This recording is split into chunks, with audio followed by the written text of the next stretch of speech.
അപ്പോൾ ദുബായിൽ വരുന്ന ആൾക്കാർക്ക് കവർ ചെയ്യാൻ പറ്റുന്ന മറ്റൊരു ഓപ്ഷനാണ് ദുബായ് മറീന.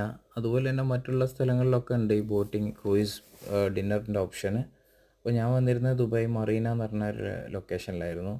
അതുപോലെ അത് നമുക്കൊരു ഏകദേശം ഒരു 2 hours ടൈം ബോട്ടിൽ നമുക്ക് ട്രാവലിങ്ങിനോടൊപ്പം തന്നെ നമുക്ക് അതിലുള്ള ബുഫേ ഡിന്നറും അതുപോലെയുള്ള അതിൽ കുറച്ച് ആക്ടിവിറ്റീസ് എല്ലാം ഉണ്ടാവും, ഡാൻസ് പോലെയുള്ള ആക്ടിവിറ്റീസ്.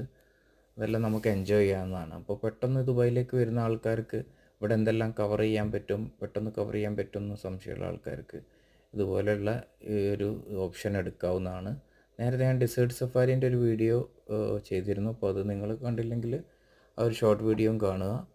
അപ്പോൾ നിങ്ങൾക്ക് ഈ വീഡിയോ ഇഷ്ടപ്പെട്ടാൽ ലൈക്ക് ചെയ്യുക, സബ്സ്ക്രൈബ് ചെയ്യുക, അതുപോലെ തന്നെ സപ്പോർട്ട് ചെയ്യുക, മറ്റുള്ളവരിലേക്ക് ഷെയർ ചെയ്യുക. Okay, thank you for watching this video. Bye bye.